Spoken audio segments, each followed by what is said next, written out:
नमस्कार दोस्तों, सबसे पहले आज की मार्केट की बात करेंगे। तो आज हम लोग को मार्केट में तेज़ी देखने को मिला और करीब 400 पॉइंट्स का हम लोग को निफ्टी 50 में अकेले तेज़ी देखने को मिलता है। मार्केट गैप डाउन ओपनिंग के साथ खुलता है, क्योंकि कल ही के वीडियो में बात किए थे कि शाम तक एक न्यूज़ आया था कि रशिया यूक्रेन में जो वार चल रहा है उसमें नेटो फोर्सेस और यूएस शामिल होने नहीं जा रहा है। Directly head on fight Russia से नहीं करने वाला है।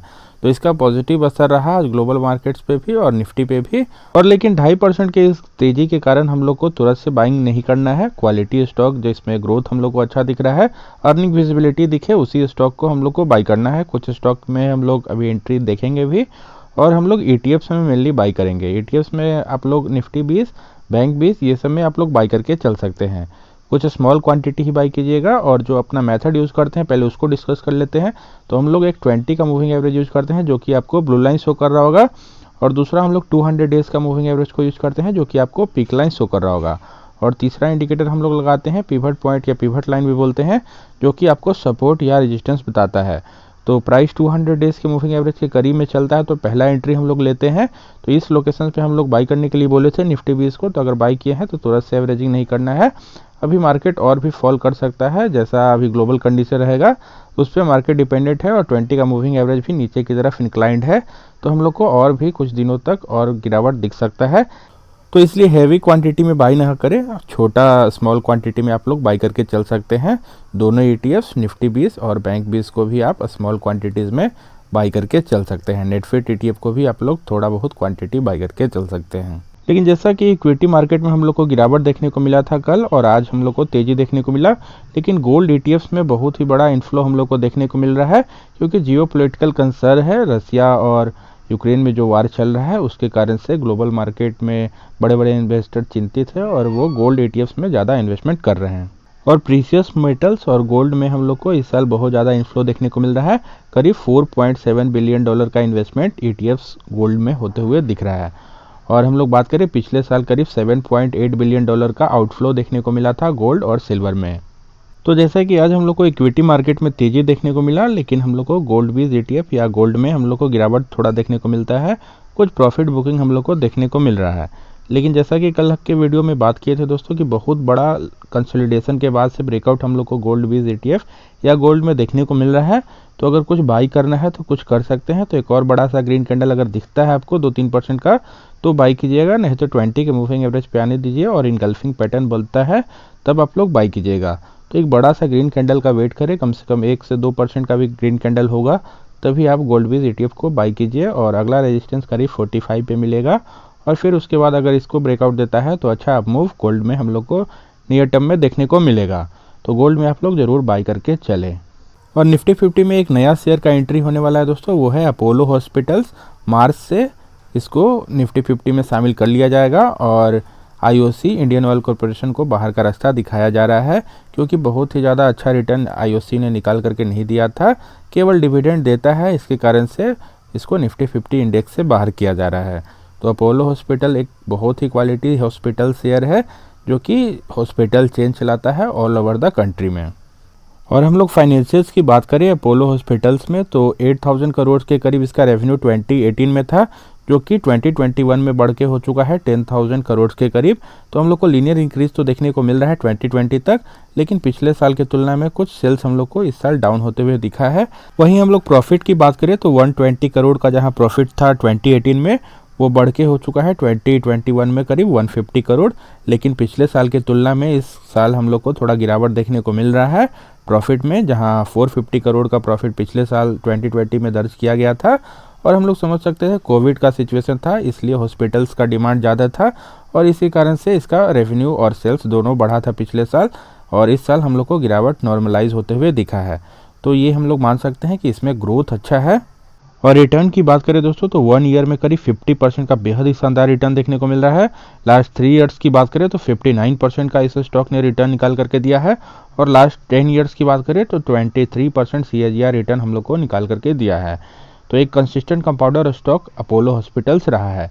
और लास्ट 3 ईयर्स की रिटर्न ऑन इक्विटी की बात करें तो 8% का रहा है। तो रिटर्न इक्विटी हम लोग कुछ कम देख रहे हैं, लेकिन एक्सपेंशन पे ज़्यादा फोकस है कंपनी का, इस कारण से रिटर्न ऑन इक्विटी थोड़ा कम है, लेकिन ग्रोथ पोटेंशियल बहुत ही अच्छा है। और हम लोग इन्वेस्टमेंट करने से पहले रिजर्व्स और बोरोइंग को देख लेते हैं। तो रिजर्व कंपनी के पास करीब 5000 करोड़ के करीब है और बोरोइंग्स भी 4000 करोड़ के करीब इसका बोरोइंग्स है। तो बोरोइंग्स भी हैवी है रिजर्व्स की तुलना में, तो इस बात का भी हम लोग को इन्वेस्टमेंट करने से पहले ध्यान रखना है। और शेयर होल्डिंग पैटर्न की बात करें दोस्तों, तो प्रोमोटर्स के पास करीब 29% का करीब होल्डिंग है। तो पिछले क्वार्टर में भी मोर और लेस उतना ही होल्डिंग था, 29.82% का होल्डिंग था पिछले क्वार्टर में। तो इस क्वार्टर में भी करीब 29.33% का होल्डिंग है।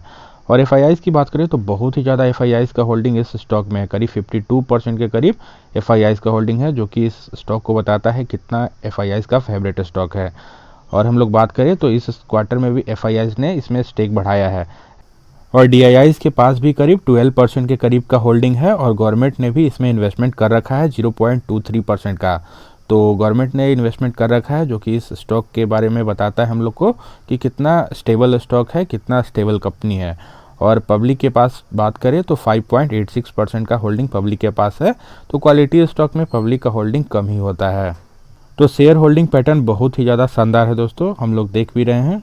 तो अपोलो हॉस्पिटल में ऐसे तो अभी आप थोड़ा सा दूरी बना करके रखें, क्योंकि थोड़ा बहुत और गिरावट हो सकता है। प्राइस टू अर्निंग रेशियो भी हाई है और हम लोग देख रहे हैं कि लगातार डाउन ट्रेंड में है और लेकिन 200 डेज़ के मूविंग एवरेज के करीब आ चुका है।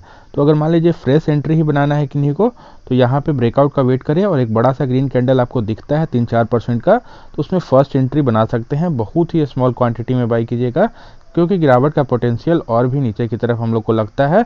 तो अगर मार्केट का कंडीशन सुधरता है तो हम लोग को ऊपर की तरफ ब्रेकआउट देखने को मिलेगा, नहीं तो और भी नीचे की तरफ फॉल कर सकता है। तो बेहद ही स्मॉल क्वांटिटी में आपको अपोलो हॉस्पिटल अगर बाई करना है तो कर सकते हैं। और अगला स्टॉक जिसमें आप लोग को कुछ बाई करके चलना चाहिए दोस्तों, वो है आईईएक्स। आईईएक्स की बात करें तो पावर एक्सचेंज का काम करता है, एक डेट फ्री कंपनी है, सर्विस बेस्ड इसका काम है। तो इसका अर्निंग विजिबिलिटी भी बहुत ही शानदार है, तो इसमें ग्रोथ पोटेंशियल बेहद ही शानदार है। और हम लोग देख रहे थे प्राइस 200 डेज के मूविंग एवरेज से भी बहुत ही ज़्यादा ऊपर चल रहा था। और ऐसे सिचुएशन में हम लोग बात करते हैं कि कुछ अगर प्रॉफिट बुक करना है तो कर सकते थे। और यहाँ पे एक ट्रायंगल पैटर्न जैसा भी था, तो हम लोग यहाँ पे कुछ सेल करने के लिए आपको आईएक्स को बोले थे। तो अगर प्रॉफिट बुक किए होंगे तो अच्छा प्रॉफिट में बैठे होंगे। उसके बाद से लगातार आईएक्स में हम लोग को गिरावट देखने को मिल रहा है और प्राइस 200 डेज़ के मूविंग एवरेज के करीब में आ चुका है। तो फर्स्ट एंट्री लेने के लिए आईएक्स भी अच्छा है अभी लोकेशन। और अगर एवरेज भी करना है, मान लीजिए ऊपर के प्राइस पे फंसे हुए हैं, तो यहाँ पे एक बड़ा सा ग्रीन कैंडल और भी दिखता है। तो आज तो हम लोग को 1-2% का इसमें तेज़ी देखने को मिलता है। उसके बाद एक और कैंडल आपको दिखेगा ऊपर की तरफ ग्रीन बनते हुए, तो उसमें आईएक्स को आप लोग बाई करके चल सकते हैं, एवरेज कर सकते हैं, डरना नहीं है। अगर मान लीजिए यहाँ से भी नीचे आता है तो नीचे का पिवट हम लोग देखेंगे और भी अपना एवरेजिंग कर लेंगे।